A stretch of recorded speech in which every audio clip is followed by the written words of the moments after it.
덩배 종합복지관 어르신들 안녕하십니까? 저는 신한금융그룹의 오재현 전문위원이라고 합니다. 오늘 어르신들을 모시고 금융사기 예방이라는 주제로 3번의 시간에 나누어서 공부를 하도록 하겠습니다. 먼저 첫 번째 시간에는 금융사기 예방 관련해서 가장 대표적인 보이스피싱에 대해서 설명을 드리도록 하겠습니다. 어르신들, 이 금융사기 예방이라고 많이 얘기는 들으셨을 텐데요. 나이가 지긋하신 분이든 나이가 어린 사람이든 간에 이 금융사기는 그럴듯하게들 넘어간다고들 얘기들을 합니다.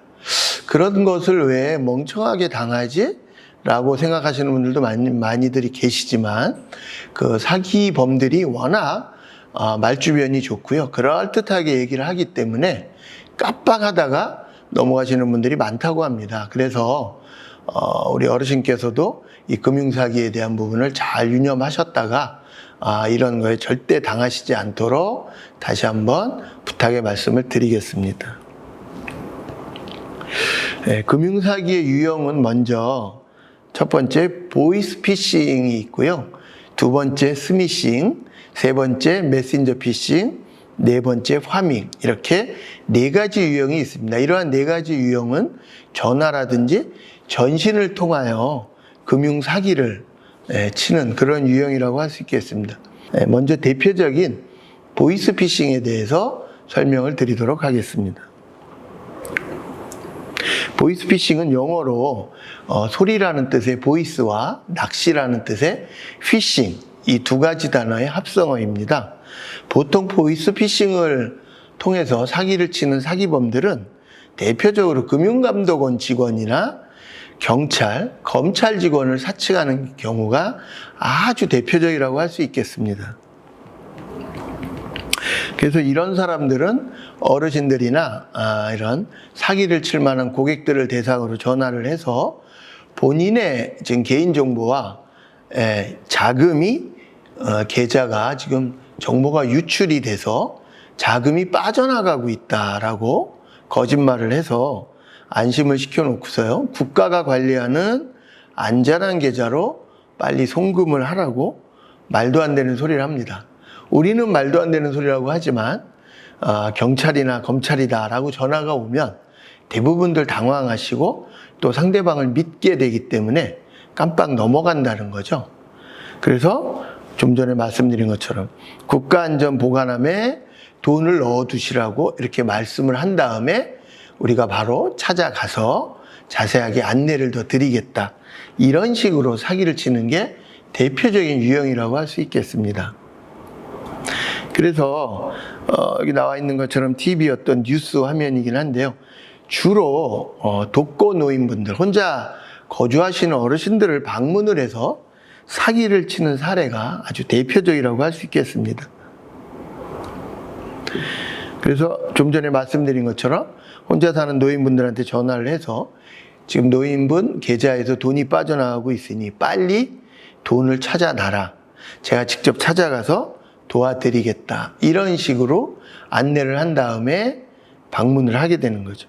그럼 그 전화를 들은 어르신들께서는 처음에는 좀 헷갈려 하시다가도 워낙 그럴듯하게 사기범이 얘기를 하기 때문에 나중에 찾아오면 방문한 범인한테 3,500만 원이라는 거액까지 건네주면서 오히려 잘 부탁한다는 얘기까지 하면서 사기를 당한 케이스가 지금 나오는 화면이라고 할 수 있겠습니다. 다음 부분은 압수수색을 영장 그걸 위조해서 속이는 보이스피싱 사례를 좀 말씀드리겠습니다. 작년도 4월 30날 강원도 삼척에서 일어난 사례인데요. 이 부분은 사기를 당할 뻔한 고객이 나이 드신 분도 아니고요. 30세 젊은 청년이었습니다. 금융위원회 직원이라고 사칭한 그런 사기범이 전화를 걸어서 당신의 은행 계좌가 지금 자금 세탁이 돼서 거기에 연루가 돼서 최대한 빨리 은행 계좌를 인출을 해서 금융위원회 직원이 찾아가면 그 직원한테 전해달라는 전화를 합니다. 그래 놓고선 서울중앙지방법원 중앙지검의 관인이 찍힌 위조된 압수수색 영장을 제시하면서 얘기를 하다 보니까 그 청년이 깜빡 넘어가서 사기범 지시대로 은행 계좌에서 9,200만 원이라는 거금을 인출을 해서 금융위원회 위원장 직인이 지킨 위조문서에 깜빡 속은 그 젊은 청년이 40대 여인에게, 물론 금융위원회 직원이라고 사칭한 사람이죠. 그 직원에게 잘 관리해달라고 부탁까지 하면서 전달을 한 다음에 인사를 나누고 아무래도 청년이 느낌이 이상해서 경찰에다 신고를 해서 그 경찰이 그 위조범의 신용카드로 버스를 탄 정황을 포착을 하고 그걸 추적한 끝에 다른 곳에서 추가 범행을 하고 또 전처를 내리는 것을 바로 현장에서 검거한 케이스입니다. 물론 이것은 범인을 검거한 사례이긴 하지만 젊은 청년도 이렇게 깜빡 넘어갈 만큼 금융위원회라든지 검찰 이런 서류까지도 위조해서 직접 방문을 오기 때문에 거의 다 넘어간다고 할 수 있겠습니다. 경찰에 따르면 이 사기범은 전국을 다니면서 6명의 피해자로부터 무려 2억 6천만 원을 사기, 편취한 게 확인이 됐던 그런 사례라고 할 수 있겠습니다. 다음 부분은 전화 ARS를 이용한 개인정보 요구하는 케이스입니다.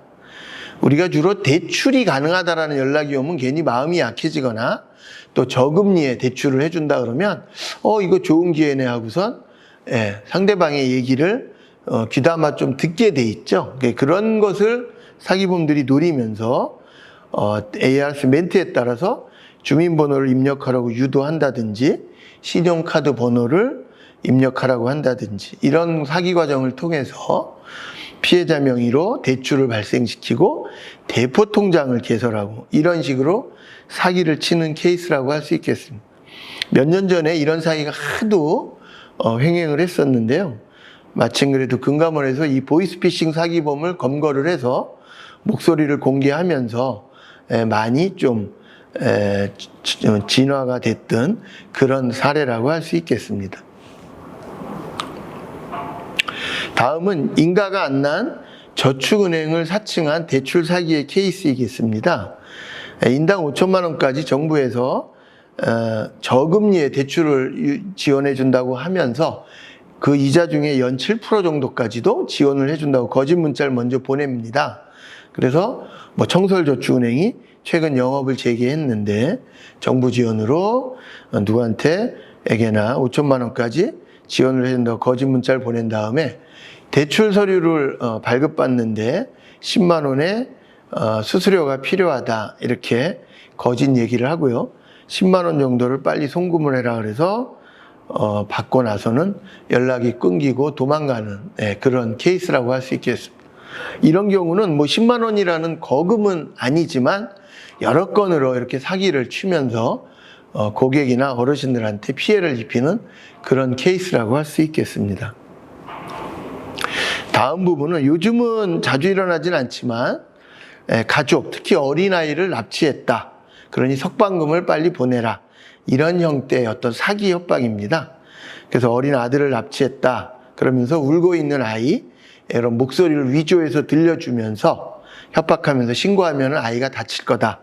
그래서 500만 원을 송금해라 해서 사기를 당하는 케이스죠.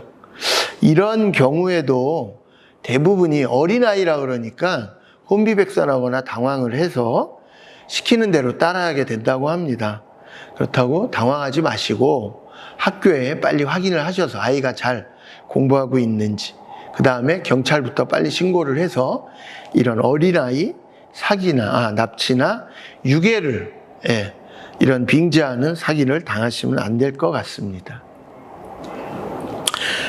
이제 보이스피싱을 그럼 피하려면 어떻게 해야 되느냐? 말씀드린 것처럼 의심스러운 전화는 일단은 받지 마셔야 됩니다. 그리고 혹시 받았더라도 정신을 똑바로 차리시고 상대방이 어떤 얘기를 하는지를 잘 귀담아 듣고 대응을 하셔야겠습니다. 그리고 조금이라도 이상한 얘기를 한다 그러면 빨리 끊어버리시는 게 가장 상책이시겠습니다. 그리고 상식적인 얘기겠지만 계좌번호나 비밀번호, 주민번호는 절대 비밀사항이니까 건네주거나 알려주거나 하시면 절대 안 되겠습니다. 통장은 뭐 당연히 어떠한 경우에도 빌려주시면 안 되시겠죠. 네, 여기까지 해서 첫 번째 시간 보이스피싱에 대해서 공부하는 시간을 가졌습니다. 감사합니다.